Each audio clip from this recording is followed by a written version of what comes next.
من الشيطان الرجيم بسم الله الرحمن الرحيم الحمد لله الذي لا يبلغ مدحته القائلون ولا يحصي نعماءه العدون ولا يعدي خلقه المجتهدون الذي ليس لصفته حد محدود ولا نعت موجود ولا وقت معدود ولا أجل ممدود فطر الخلائق بقدرته ونشر الرياح برحمته الصلاة والسلام على الرسول المسدد المصطفى العمجد المحمود الأحمد سيدنا ومولانا ومولى الكونين جد الحسن والحسين معاني أبي القاسم محمد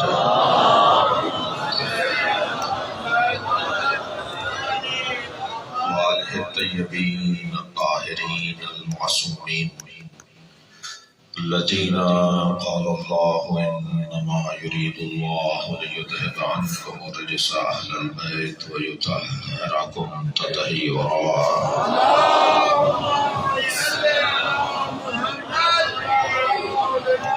ولعنة الله على أعدائهم أجمعين من يوم عداوتهم إلى قيام يوم الدين أما بعد قال الحكيم في القرآن الكريم بسم الله الرحمن الرحيم إنه كان صادق الوعد الصلوات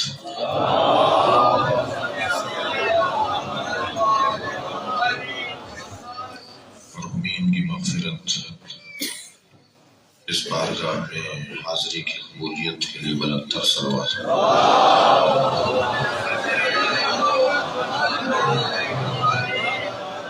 سورہ مبارکہ مریم کی آیہ کریمہ ہے، وقف جائز ہے، مکمل جملہ ہے، مکمل آیت کا حصہ ہے۔ حضرت اسماعیل علیہ السلام کو اللہ یاد کرتے ہوئے ان کی صفات میں سے ایک صفت کو بیان کر رہا ہے، انہو کان صادق الوعد، بے تحقیق یہ ہمارا اسماعیل وعدے کا سچا تھا۔ صلوات پڑھ لیں محمد۔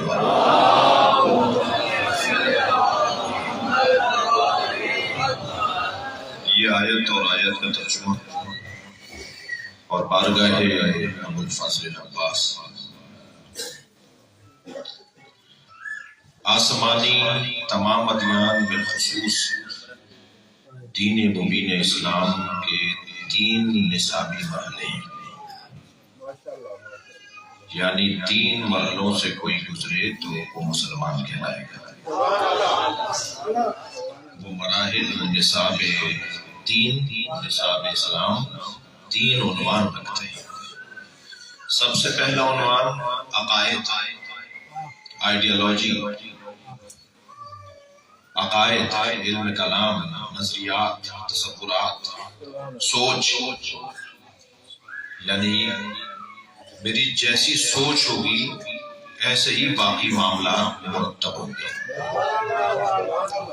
سارا کام، سارا زور، ساری توجہ تورات کی، زبور کی، انجیل کی، صحف ابراہیم و موسیٰ کی، صحف آسمانی کی اور قرآن کا سارا زور اس پر ہے، حضرت آدم سے لے کر سرکار ختمی مرتبہ تک اور امام علی سے لے کر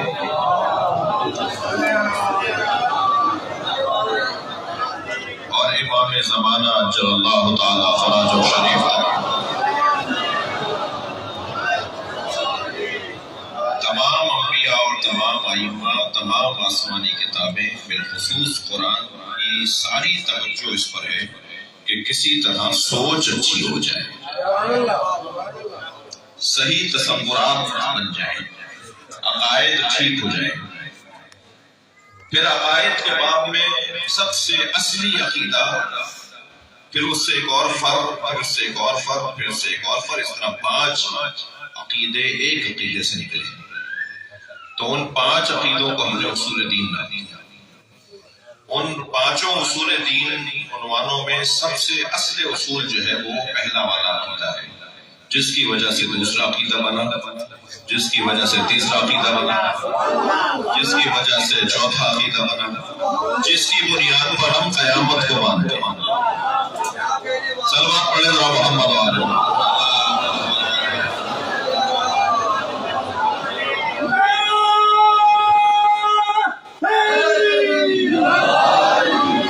مرحومین کی مغفرت، مجھے فائق صاحب یاد آ رہے ہیں، بزرگ سوستان، تمام ذاکرین، بالخصوص بزرگ سوستان فائق صاحب کا، ان سب کی مغفرت کے لیے صلوات اور پڑھیں۔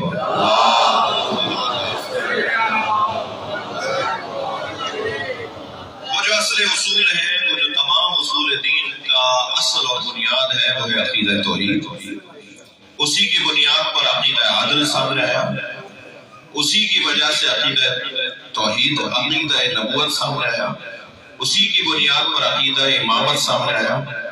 یعنی میں اور آپ مولا علی کو امام مانتے ہیں، اس علی کو امام جس نے بنایا ہے اسے اللہ کہتے ہیں۔ یہی ایک بنیادی فرق ہے کہ ہم کہتے ہیں مولا علی کو امام اللہ نے بنایا ہے، اور دوسرے کچھ اور بھی کہتے ہوں، لیکن ہمارا اللہ سے جڑنا مولا علی کا، مولا علی کی عظمت کا ایک واضح روشن عنوان ہے۔ سورہ مبارکہ شورا کی 23ویں آیت میں جو ایک جملہ ہے، آیت کا ایک حصہ ہے، قُلْ لَا أَسْأَلُكُمْ عَلَيْهِ أَجْرًا إِلَّا الْمَوَدَّةَ فِي الْقُرْبَىٰ، اے میرے حبیب ان کی بیچ کا حصہ ہے۔ اس سے پہلے ذَلِكَ الَّذِي يُبَشِّرُ اللَّهُ عِبَادَهُ الَّذِينَ آمَنُوا وَعَمِلُوا الصَّالِحَاتِ، اس کے بعد وَمَن يَقْتَرِفْ حَسَنَةً نَزِدْ لَهُ فِيهَا حُسْنًا إِنَّ اللَّهَ غَفُورٌ شَكُورٌ۔ اس کے بیچ کا جو جملہ ہے، جو مکمل آیت کا مکمل جائز حصہ ہے، یعنی جہاں وقف جائز ہے، یعنی رکنا جائز ہے، اور معمولاً خطباء و ذاکرین و بیچ والے حصے کو زیادہ پڑھتے ہیں، وہ ہے قُلْ لَا أَسْأَلُكُمْ عَلَيْهِ أَجْرًا إِلَّا الْمَوَدَّةَ فِي الْقُرْبَىٰ۔ اے میرے حبیب ان سے کہہ دو کہ مجھے کچھ نہیں چاہیے اپنی رسالت، اپنی محنت، اپنی مشقت کے عوض، الا مودت القربہ، سوائے یہ کہ قربہ سے مودت کرو۔ تو یہاں قربہ سے مراد ترجمہ میرے قرابتداروں سے اظہار محبت اور مودت کرو۔ نقن صاحب فرماتے ہیں یہ ترجمہ بہت اچھا نہیں ہے، اللہ کہلوا رہا ہے، نبی کہہ رہے ہیں، تو جہاں یہ نبی کے قربہ ہے وہاں یہ اللہ کے بھی تو قربہ ہے۔ اللہ کا قربہ ہونا یہ ایک ایسا عنوان ہے کہ پھر کوئی اور نہیں شریک ہونے کی کوشش کرے۔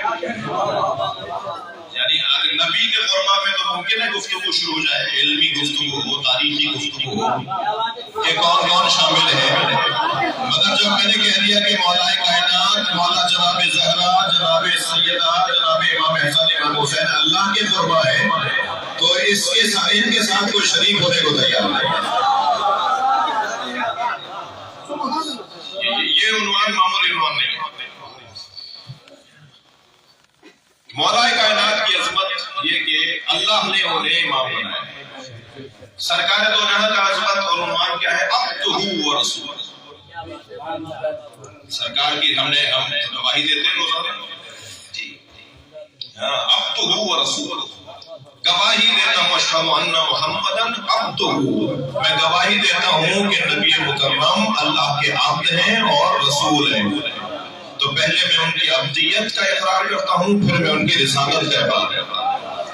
علامہ ذیشان الجوادی کا جملہ مجھے یاد آ رہا ہے، فرماتے ہیں جب یہاں سے وہاں کا سفر ہو رہا ہو تو اسے عبدہ کہا جاتا ہے، اور جب وہاں سے یہاں کا سفر ہو رہا ہو تو اسے رسولہ کہا جاتا ہے۔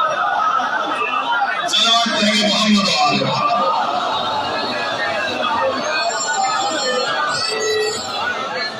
سرکار کی عظمت کا عنوان یہی، ائمہ اہل بیت کی امامت کا عنوان عقیدہ توحید، اور پھر قیامت بھی اس بنیاد پر کہ اللہ کو مانتے ہیں۔ اللہ کی عدالت کے جلوے کو قیامت کہا جاتا ہے۔ لہذا 5 اصول دین، اور ان اصول دین یہ آئیڈیالوجی، یہ تصور، یہ کائنات کا ہم کس نگاہ سے دیکھ رہے ہیں، کون سی اینک لگا کر اس پوری دنیا کو دیکھ رہے ہیں، ہم کس اینک سے کائنات کو دیکھتے ہیں، یہ ہے وہ نظریات کی گفتگو، نظریاتی گفتگو۔ اور یہ نظریاتی گفتگو دوسرے مرحلہ نصاب میں تبدیل ہوتی ہے کہ جب اس کی بنیاد پر میرے رویے طے آتے ہیں۔ لہذا اسے کہا جاتا ہے احکام، حرام حلال واجب مستحب. یعنی اگر میں اللہ کو مانتا ہوں تو خود بخود میرے عمل سے ظاہر ہوگا کہ میں مانتا ہوں. میں رسول اللہ کو اگر مانتا ہوں تو میرا عمل بتائے گا کہ میں رسول اللہ کو مانتا ہوں. ہم اہل بیت کو مانتے ہیں تبھی تو یہ عمل بنا ہوا ہے.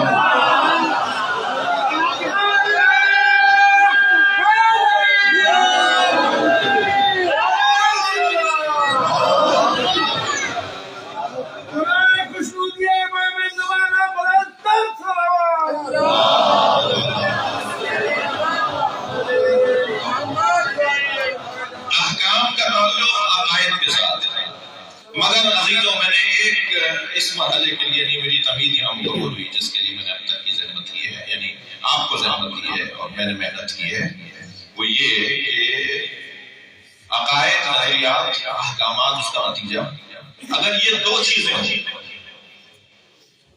تو شناختی کارڈ کا مسلمان تو کہلائے گا،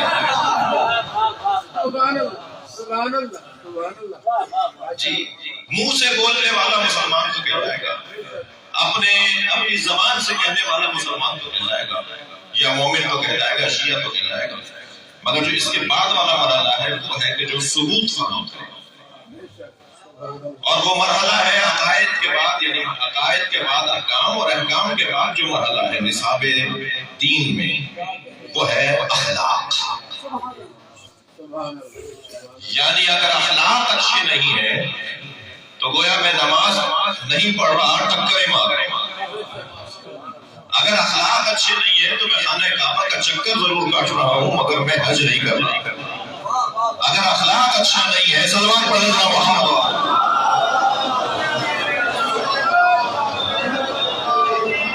اگر اخلاق اچھا نہیں ہے تو میں زکوٰۃ اور خمس دے رہا ہوں تو شاید پیسے کو ضائع کر رہا ہوں مگر اس کا کوئی نتیجہ نہیں نکلے گا. تو جتنے بھی احکامات پر عمل کا فائدہ ہے وہ ہے اخلاق کی بہتری سے. بہت دیر لگائی میں نے ایک جملہ کہنے میں، اہل بیت کی زندگیوں کو اگر اہل بیت یعنی سرکار سے لے کر اور امام وقت تک اہل بیت کی زندگیوں کو اگر ایک جملے میں خلاصہ کرنا چاہیں، اور یقیناً یہ مجھ سے راضی ہوں گے اس جملے پر، اگر ائمہ اہل بیت کی زندگیوں کو ایک جملے میں ایک بلکہ ایک لفظ میں خلاصہ کرنا چاہیں تو خلاصہ ہوگا اخلاق. صلوات پڑھیں گے محمد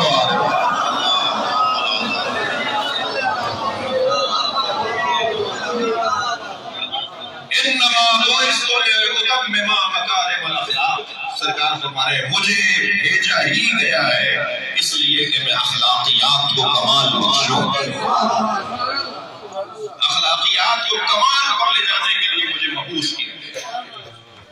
یعنی تمام تر محنتیں، تمام تر مشقتیں، تمام تر قربانیاں اگر آپ سوچیں، بولیں، پڑھیں، مسلسل ہم سن رہے ہیں اور ہم پڑھتے ہیں اور ہم پڑھ رہے ہیں، ان سب کا اگر خلاصہ نکالیں تو اخلاقیات کو کمال چاہیے.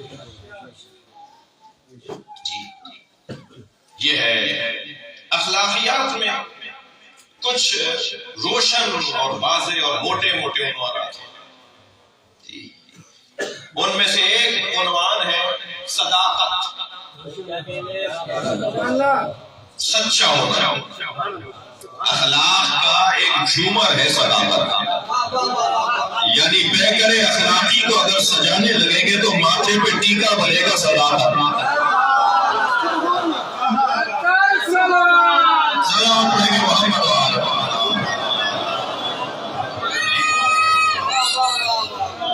سچائی، صداقت، سچ بولنا، اور صرف بولنا نہیں، بولنا تو سب سے آسان صداقت ہے. جو ہمارے سب سے مشکل ہے سچ بولنا، وہ سب سے آسان صداقت ہے.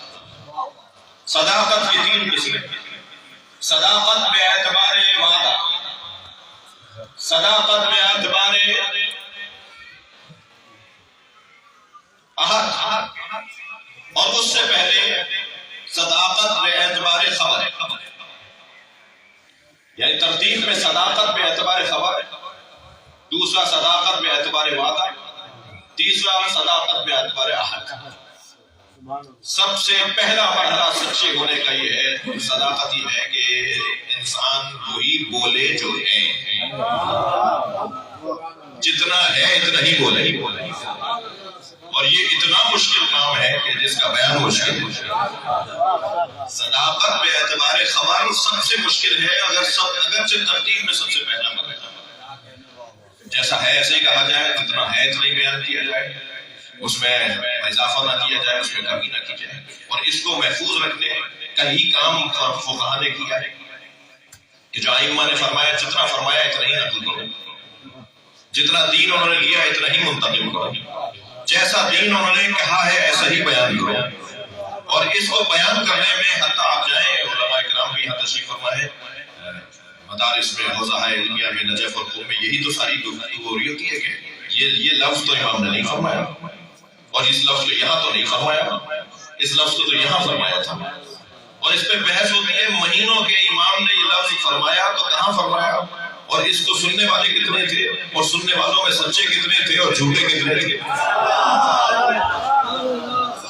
کردار کے مضبوط کیسے تھے اور کردار کے کمزور کتنے تھے، یعنی ساری گفتگو صداقت میں اعتبار خبر ہو رہی ہوتی ہے، اقوال پر بحث ہو رہی ہے اور احادیث پر بحث ہو رہی ہے، صداقت میں اعتبار خبر ہے، مگر اس سے مشکل صداقت ہے صداقت میں اعتبار وعدہ، جو انسان کہہ دے کہ میں یہ کروں گا، میں آپ سے وعدہ کر رہا ہوں، اسے ایفا کرے، اس کو وفا کرے، اسے پورا کرے، یہ صداقت میں اعتبار وعدہ ہے۔ ایک ہمارے ہاں الٹا محاورہ بولا جاتا ہے، کچھ محاورے ہماری زبان کے ضرور ہوں گے مگر وہ قرآن و حدیث کے سے مطابقت نہیں رکھتے، مثلا کہا جاتا ہے کہ دین پہ دنیا بھاری، یہ دین پہ دنیا بھاری کون سا ہوئی، یہ محاورہ ہمارے بولا جاتا ہے، دین پہ دنیا بھاری نہیں ہے، دین ہر ایک پر بھاری ہے، یہ کیا بات ہوا کہ کیا بات ہوئی کہ دین پہ دنیا بھاری، کیا کریں مولانا وہ تو کرنا پڑا ہمیں، کیا کریں نہیں جائیں گے تو یہ ہو جائے گا، کیا کریں وہاں اگر چلے نہیں جاتے تو یہ ہو جاتا ہے، دین پہ دنیا بھاری ہے، دین پہ دنیا بھاری نہیں ہے، دین ہر شے پر بھاری ہے، مگر بولا جاتا ہے ایسے ہی ایک لفظ بولا جاتا ہے کہ وعدہ آسان، وعدے کی وفا مشکل ہے، وہ وعدہ ہی کیا جو وفا ہو جائے، یعنی وعدہ کر لیا اور کہہ رہے وہ وعدہ ہی کیا جو وفا ہو جائے، تو وعدہ کیوں کر لیا، یہ قرآن و حدیث کے خلاف ہے، ائمہ کی تعلیمات کے خلاف ہے، وعدہ آسان ہے، وعدے کی وفا مشکل ہے، نہیں، وعدہ مشکل ہے، وعدے کی وفا آسان ہے، جو جانتے ہیں نا کہ وعدے کی اہمیت کیا ہے وہ وعدہ کرتے ہی نہیں جب تک کہ یہ تیاری نہ کرنے کہ میں اس کو پورا بھی کر سکتا ہوں، اور جب اسے یہ اندازہ ہو جاتا ہے کہ میں کام کر سکتا ہوں تو پھر وہ وعدہ کرتا ہے، ورنہ وہ انکار کر دیتا ہے میں نہیں کر سکتا انسان، یہ کیا بات ہوئی کہ وعدہ کر لیا اور پھر وفا نہیں کر لیا، نہیں، پہلے وعدہ مشکل سے کرتا ہے وہ، جب وہ وعدہ کر لیتا ہے تو اسے پورا کرتا ہے۔ بس عزیزان گرامی، اخلاقیات ہیں جو اس گھرانے نے ہمیں کمال پر دکھائے، اخلاقیات ہیں جو اس گھرانے نے ہمیں کمال پر دکھائے، اخلاقیات کو سجا کر پیش کیا ہے، بیان مسائب ہی ہے مگر ایک خلق حسین کا ایک واقعہ سنا رہا ہوں۔ یزیدی لشکر کا سپاہی کہتا ہے کہ میں نے حسین ابن علی کو اپنے آخری وقت میں کہ جب وہ جہاد کر رہے تھے دیکھا کہ حسین نے 10 لوگوں کی گردن پہ تلوار رکھ کر ہٹا لی، دشمن کے اپنے دشمن کی گردن تک تلوار لے آئے، سر تک تلوار لے آئے، ایک جنبش میں اس کا سر کو نیم کر دیتے، ایک جنبش سے اس کی گردن اڑا دیتے، مگر حسین نے ہٹا لی، اس سے جانے کا موقع دیا، کہتے 1 2 3 4 جب میں نے 10 لوگوں کو دیکھ لیا کہ حسین مار نہیں رہے تو میں اپنا گھوڑا حسین جس طرف آ رہے تھے اس طرف حسین کے سامنے لے کر گیا، دور سے میں نے آواز لے کر کہا کہ اے حسین ابن علی، آپ لوگوں کو جانے کا موقع دیتے ہیں، بہت سو کو مار بھی رہے ہیں اور بہت سو کو چھوڑ بھی رہے ہیں، تو انہوں نے بے ساختہ وہیں سے مجھے آواز دے کر کہا اس کی نسل میں مومن آنے والا ہے۔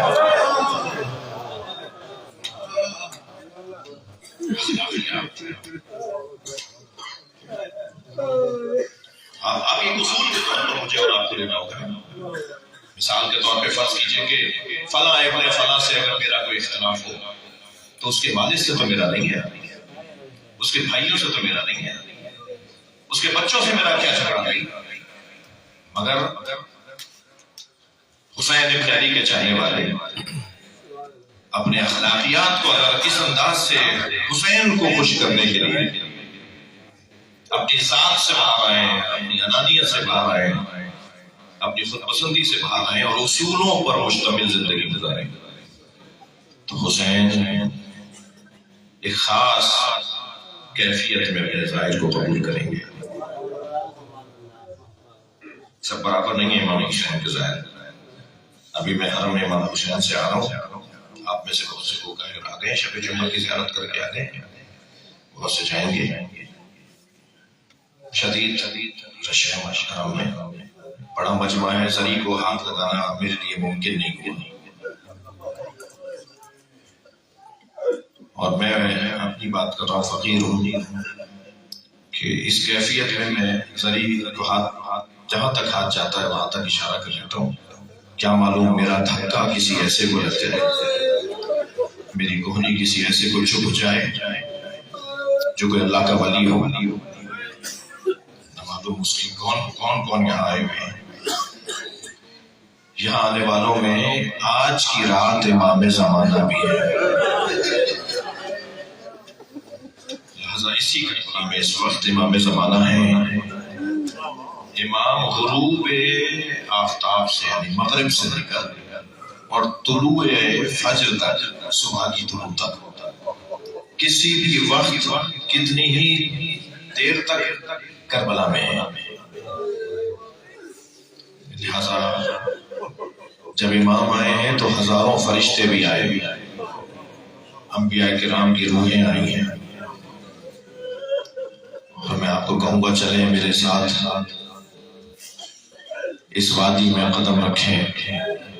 میں بیویوں سے کہوں گا ذرا ادب سے رہیے گا، حسین کی ماں زہرا بھی آئی ہے،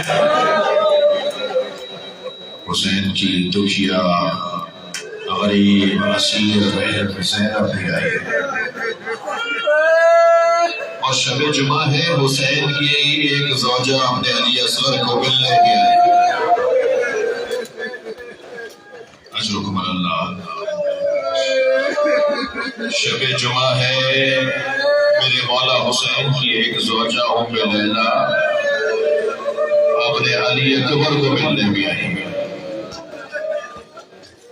آپ آمادہ ہو گئے رونے کے لیے؟ ایک اور نام لے دوں، ایک ماں اور بھی آئی ہے۔ اس حرم میں، اوپر حرم میں ایک دروازہ ہے ام البنین کے نام سے۔ کہتے ہیں کہ واقعہ کربلا کے بعد بی بی ام البنین اپنے عباس کی قبر پر آئی تھی، اور جہاں بیٹھ کر آپ نے خیمہ لگایا اور بیٹھ ہوئی تھی اس جگہ وہ دروازہ ہے، لہذا جب آپ جائیں نا تو ایک اس ماں کو بھی سلام کریں۔ یہ زمین جسے کربلا کہتے ہیں، یہاں 9 ماؤں نے اپنے بچے قربان کیے، اور ایسی ایسی شیر دل مائیں، ان ماؤں میں ایک نام بی بی ام لیلا کا ہے، علی اکبر کا لاشا، ایک نام جناب مادر وہب کربی کا ہے، کہتا ہوا سر دوبارہ پھینک دیا۔ یہ جو حرام کی مجلسیں ہوتی ہیں نا، یہ ان میں محنت کرنے کی ضرورت نہیں ہے، میں سیدھی سیدھی باتیں کروں گا، آپ پہنچ جائیں گے جہاں جانا ہے۔ یہ بنی ہوئی مجلس ہے، یہ تیار مجلس ہے، آپ آمادہ ہیں رونے کے لیے پہلے سے۔ ان ماؤں میں ایک ماں وہ بھی ہے جس نے اپنے بچے کو اجلا سا کرتا پہنایا، آستینیں لوٹی، بال جھنڈولوں میں کنگھی کی، آنکھوں میں سرما دیا، جسے میر انیس کہتے ہیں کہ بنا کے شکل مجاہد کے لے چلے شبیر، الٹ دیا علی اصغر کی آستینوں کو۔ وہ بی بی ام رواح بھی ہیں۔ عزاداروں، اس کربلا کے میدان میں جس ماں نے اپنے بچے قربان کیے ہیں، ان میں ایک نام جناب زینب کا ہے۔ بڑا جگر ہے اس بیوی کا، بڑا حوصلہ ہے زینب کی، زینب مولا علی کی بیٹی کا، کبھی اپنے بچوں پہ گریہ نہیں کیا۔ وہ چاند سے چہرے سر نیزوں پہ جب اٹھے ہوئے سامنے آتے تھے تو بی بی اپنا رخ موڑ لیتی تھی، اس لیے کہ اگر میری آنکھوں میں آنسو ام لیلا نے دیکھ لیے تو ام لیلا کے لیے سہارا کون بنے گا؟ اگر رباب نے مجھے روتا دیکھ لیا تو رباب کا کیا حال ہوگا؟ زینب بچوں کو نہیں رو رہی کہ اسی طرح بیویوں کے لیے سہارا بنی رہے، مگر اس سینے میں ماں کا کلیجہ تو تھا۔ جب مدینے پہنچی اور دو خالی بستر بچھے ہوئے دیکھے تو دونوں شہزادوں کو صحن خانہ میں بیٹھ کر ایسے روئی ہے جیسے آج ہی میت اٹھائی ہو۔ اجرکم اللہ، اجرکم اللہ، آپ کی آوازوں کو آزاد کریں گے۔ عزیزانو، یہ ساری وہ مائیں ہیں کہ جنہوں نے اپنے بچوں کے لاشیں دیکھے ہیں، مگر ایک ماں وہ ہے جس نے اپنے بچے کا لاشا نہیں دیکھا، بلکہ چار بیٹوں کے لاشیں نہیں دیکھے۔ ایک بیٹا مانگا تھا امام مولا علی نے کہ اللہ مجھے ایک بیٹا عطا کرے جو کربلا میں میرے حسین کے کام آئے، مگر بی بی ام المؤمنین سے 4 بیٹے کربلا میں، مولا علی کے 4 بیٹے، مولا عباس کے 3 اور بھائی، اون، جعفر، عثمان، عباس، یہ چاروں کربلا میں شہید ہوئے ہیں۔ مولا علی کے 4 بیٹے، مولا عباس کے 3 اور بھائی، بی بی ام المؤمنین کے 4 بیٹے۔ جب خبر پہنچی نا مدینہ، کون سی بات؟ جنازہ تو دیکھا نہیں ام المؤمنین بی بی نے، بچوں کے لاشیں تو دیکھا نہیں۔ روزانہ جنت البقیع جاتی ہے، اپنی انگشت شہادت سے 4 قبروں کے نشان بناتی ہے اور چاروں قبروں میں چاروں بیٹوں کے نام لکھتی ہے، اور پھر ایک مرثیہ پڑھتی ہے، اللہ تدعو ام المؤمنین، مجھے ام المؤمنین نہ کہا کرو۔ ام المؤمنین تو بیٹوں کی ماں کو کہا جاتا ہے۔ میرے وہ بیٹے کہاں رہ گئے جن کی میں ماں ہوں؟ جب خبر شہادت اجرکم اللہ گریہ بھرپور ہے، جب خبر شہادت پہنچی نا حضرت عباس کی، خبر آئی کہ حسین کو کربلا میں مار دیا گیا، تو بے ساختہ فرمایا میں عباس کو دودھ نہیں بخشوں گی۔ میں نے عباس کو جوان کیا تھا کہ حسین کے کام آئے۔ عباس کے بابا میرے مولا علی نے مجھے عہد کیا تھا تاکہ میں شجاع بچہ دنیا میں لاؤں اور وہ عباس حسین کے کام آئے، اور حسین کو مار دیا گیا۔ جب کسی نے حضرت ام المؤمنین سے کہا کہ اے بی بی پہلے عباس مارا گیا، تو اب یہ تشویش تھی بی بی کو کہ کوئی بتائے تو صحیح عباس کیسے مار دیا گیا، جس کے نام سے ایک جلال ہوتا تھا، جس کی آمد پر ایک روز تاریخ ہو جاتا تھا، وہ اگر گزر جائے تو ایک مرتبہ زور تاریخ ہو جاتا تھا، عباس کو بھی مار دیا۔ تو بتایا بی بی پہلے عباس کے بازو کاٹے گئے اور پھر عباس کو کربلا میں شہید کیا گیا۔ تو جب تک جناب زینب سے ملی نہیں تھی، سب سے ایک ہی بات کہتی تھی، مجھے اتنا بتاؤ جس کے بازو کٹ جائے وہ زمین پہ گرے گا کیسے؟ اجرکم اللہ، آپ کی آوازیں بلند ہیں۔ یہ جو زری سے آپ لگے بیٹھے ہیں، یہ مولا عباس کی زری، یہ سردار کی زری، یہ سیدھی قبر کی طرف جا رہی ہے۔ قبر کچھ فاصلے پر ہے، مگر یہاں سے قبر سیدھی نظر آئے گی۔ اللہ کرے وہ وقت بھی ہمیں ملے کہ ہم اس پانی میں بھی اتریں جو عباس کی اصلی قبر کا طواف کر رہا ہے۔ آپ نے کل کی مجلس میں بھی سنا، 2 قبریں ہیں جو بہت چھوٹی ہیں، ایک سکینہ کی قبر، ایک عباس کی قبر۔ وہ چھوٹی سی قبر سامنے ہی ہے۔ اسی کیفیت میں زری سے لپٹ کر اپنی باتیں مولا سے کرنی ہے۔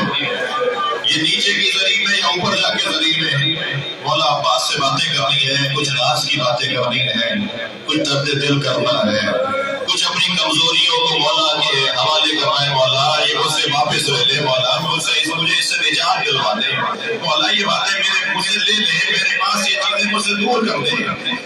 بہت ساری کمزوریاں اپنی دور کر کے جانی ہے، مولا سے کہنا مولا میری مدد کریں۔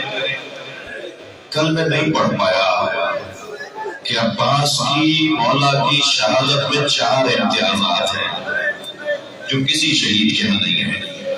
پہلا امتیاز مولا کے بازو کاٹے گئے، اور جب مولا عباس کا پہلا بازو کٹا نا تو ایک مرتبہ چلا کی کیفیت میں بولے تم میرا دوسرا بازو بھی کاٹ دو مگر میں اپنے مولا کی حمایت سے ہاتھ نہیں اٹھاؤں گا، تم میرا دوسرا بازو بھی کاٹ دو۔ علم دوسرے ہاتھ میں لیا، میرے مولا عباس نے مشکیزے کو اپنے دہن میں پکڑا۔ دوسرا امتیاز مولا عباس کا یہ ہے کہ مولا کے سر پر گرز لگا اور پھر گھوڑے پر بیٹھا نہیں گیا۔ تیسرا امتیاز مولا عباس کی شہادت کا یہ ہے کہ مولا کی آنکھ میں تیر لگا۔ رونے والوں جس کی آنکھ میں بال آ جائے، جس کی آنکھ میں بال آ جائے، تیر بہت بڑی بات ہے، وہ اس وقت تک چین سے نہیں بیٹھنا جب تک بال نہ نکال لے۔ مولا کی آنکھ میں تیر ہے، عباس کے بازو کٹ چکے ہیں، کیا کرے علی کا علی بیٹا کہ ایک مرتبہ اپنے گھوڑے کی گردن کی طرف جھکے ہیں، اپنے گھٹنوں کے درمیان تیر کا پھل لیا ہے اور چاہا ہے کہ تیر نکالے کے سر پہ گل لگا ہے، اور پھر زمین کربلا پہ آتے ہوئے کہا مولا میرا سلام حاضر لیجیے گا، اجر و کمال اللہ، اجر و کمال اللہ۔ مولا عباس کی شہادت کا پہلا امتیاز یہ کہ آپ کے بازو کٹے، اس لیے یہ بازو کٹ گئے کہ آپ نے ہاتھوں میں پانی اٹھایا تھا، وہ ہاتھ ہی کٹوا دوں گا جب میں نے پانی لیے، پانی بھرا وہ ہاتھ ہی کٹوا دوں گا۔ آنکھ میں تیر اس لیے لگا کہ ان آنکھوں سے اللہ اکبر، ان آنکھوں سے علی اصغر کے لاشے پہ تیر لگتا دیکھا، ان آنکھوں سے حسن مولا کے جنازے میں تیر لگتے دیکھے، سر پر گرز لے لیا، میرے سامنے میرے بابا علی کے سر پہ ضربت لگی، بابا یا آپ کا پاس کچھ نہ کر پایا۔ اور آخری امتیاز یہ ہے کہ لاشا خیمے میں نہیں آیا،